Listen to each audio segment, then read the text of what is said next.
कि मैंडेट के ऊपर जो डाका डाला गया है। आज हमारा फिर कोर कमेटी का इजलास है। मैं अभी यहाँ से निकल कर कोर कमेटी की मीटिंग अटेंड करूँगा।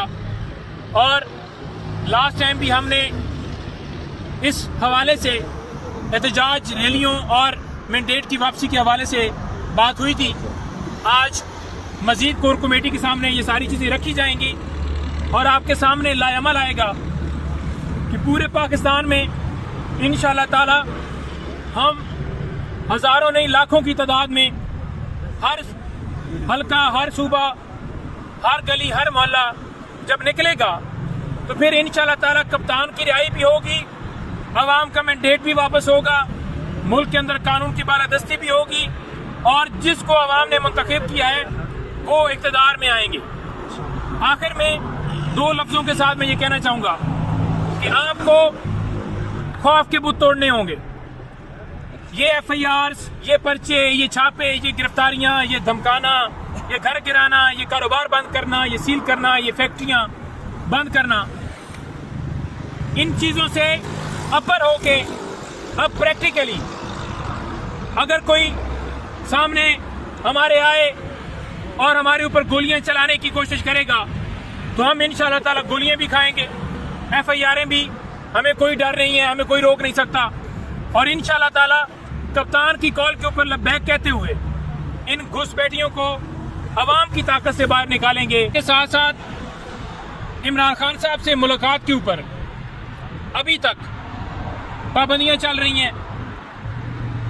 आपने देखा कि इमरान खान साहब के वकला को जाने में भी जो हर्डल्स आई, लास्ट हियरिंग के ऊपर मैं पेश हुआ, मैंने कहा जी हम आ गए, टोटल हम कोई 10-12 लोग थे। उन्होंने कहा जी 6 का फिगर है, या आप आएंगे या ये बंदा आएगा। तो हमारे सीनियर थे शादाब जाफरी, उनको कहा, मैंने कहा चले जाएं, उन्होंने मुझे भी रोक लिया।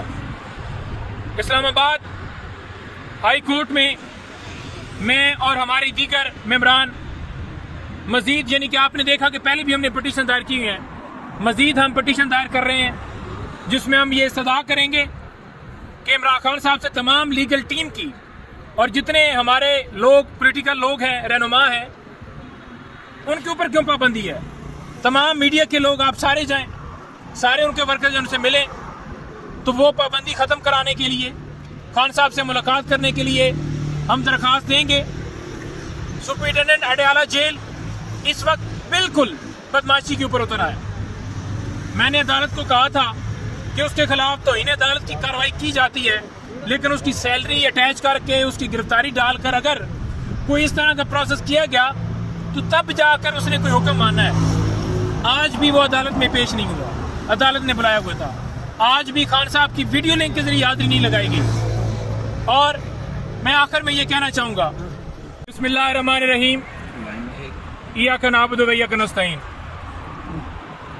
आज आपको बताऊं कि अभी मैं थाना कोसार के अंदर इमरान खान साहब के खिलाफ जो राना सनाउल्लाह ने बयान दिए थे, इससे पहले भी वो खान साहब को धमकियां दे चुका है। इमरान खान साहब के ऊपर वजीराबाद में कातलाना हमला हुआ। खान साहब ने एप्लीकेशंस के अंदर राना सनाउल्लाह और दीगर मुलजमान को नामजद किया, लेकिन उसके ऊपर कोई कार्रवाई आज तक नहीं हो सकी। खान साहब के ऊपर जुडिशल कम्प्लेक्स में हमला हुआ, उसके ऊपर भी आपने देखा कि उल्टा खान साहब और तमाम कारकुनान के ऊपर FIR दर्ज कर दी गई। थाना कोसार में मैं गया हूँ कि राना सनाउल्लाह के खिलाफ FIR दर्ज की जाए। मैं पाकिस्तान तहरीक इंसाफ की कोर कमेटी का मेंबर हूँ, वकील हूँ। मैंने अपनी तरफ से दरख्वास्त दी है कि वो हमारे लीडर हैं, तो उनके हवाले से इसने सुनो न्यूज़ चैनल और एक न्यूज़ चैनल के ऊपर बड़े बकवासात किए हैं। इसने कहा है कि इसका वजूद जो है वही मसला है, तो लिहाजा जो इसने मारने की धमकियां दी, मैंने FIR के लिए रजू किया, लेकिन मेरी दरख्वास्त कबूल नहीं की गई।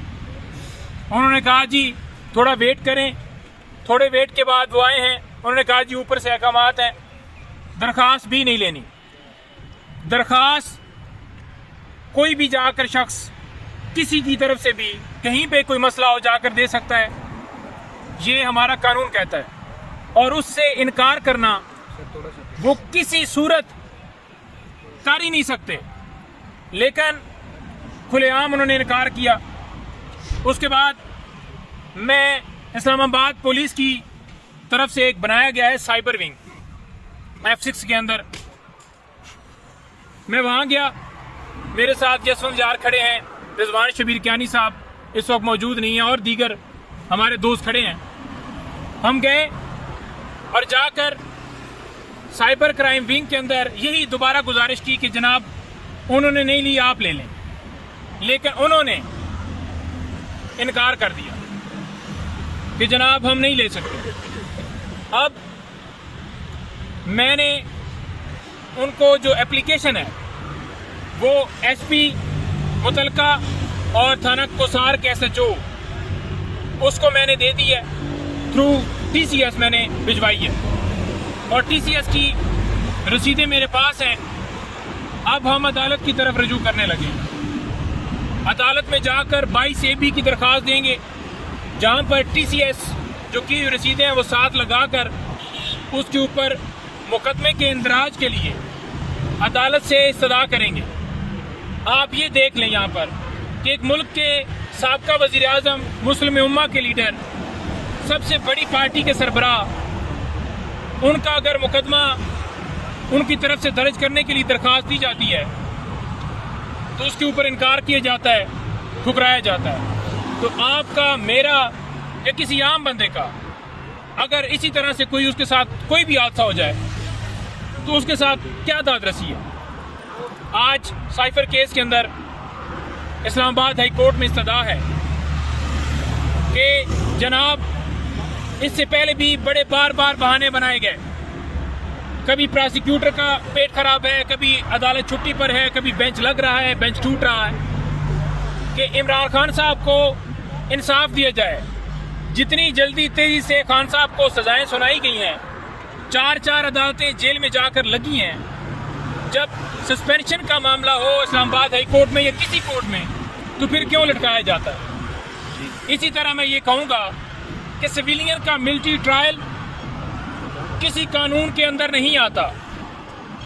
आम लोगों के ऊपर मिलिट्री ट्रायल किया जा रहा है। मिलिट्री की कस्टडी के अंदर जो हमारे लोग हैं, उनकी फैमिलीज के जरिए हमें ये इतला मिली है कि उनके ऊपर शदीद तशद्दुद किया जा रहा है, जो किसी कानून, किसी कायदे के अंदर नहीं आता। कि आप किसी के ऊपर अगर मुकदमा आपने बनाना है तो वो भी कानून के अंदर रह के, लेकिन किसी के ऊपर तशद्दुद करना, उनको तोड़ना, उनके खिलाफ बयानात लेने के लिए कि वो बयानात दे खान साहब के खिलाफ, या PTI से लातलकी या खान साहब के खिलाफ या PTI के खिलाफ स्टेटमेंट दें या कोई प्रेस कॉन्फ्रेंस करें, तो इसके ऊपर चीफ जस्टिस ऑफ पाकिस्तान बैठे हैं, बेंच तश्कील है 6 रुकनी बेंच। और मैं ये कहूँगा कि इस मामले के ऊपर भी फ़ौरन नोटिस लेते हुए तमाम लोगों के मेडिकल चेकअप करवाया जाए, और अगर उनके मेडिकल के अंदर कोई इस तरह की चीज़ आती है तो फिर कार्रवाई की जाए।